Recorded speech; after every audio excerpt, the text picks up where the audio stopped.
Let them doubt you. Let them laugh. Let them whisper. Let them roll their eyes when you speak your dreams out loud.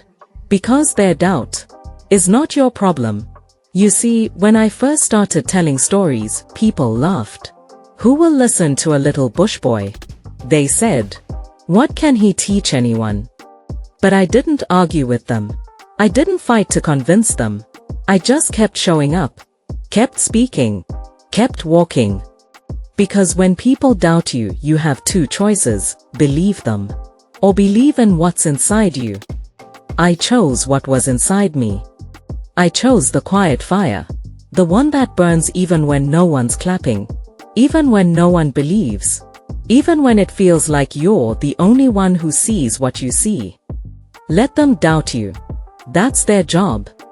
Your job is to build, to learn, to grow, to fail and rise and fail again. Their doubt is just background noise. Your belief? That's the music. That's the melody that keeps you moving. Sometimes the people who doubt you the most are the ones closest to you. They don't mean harm, they just don't see what you see. They don't feel what you feel.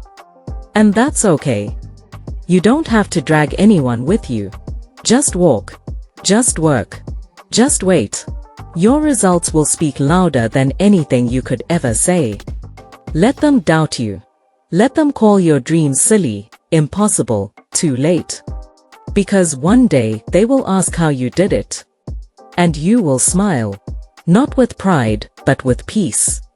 Because you'll know you never needed their permission to rise.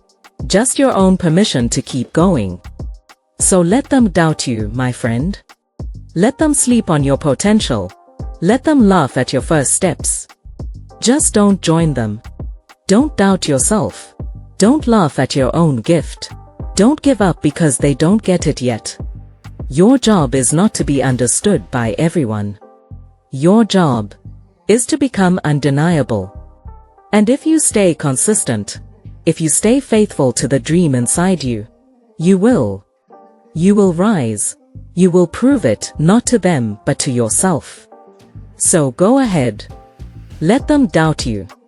And then, let your results speak.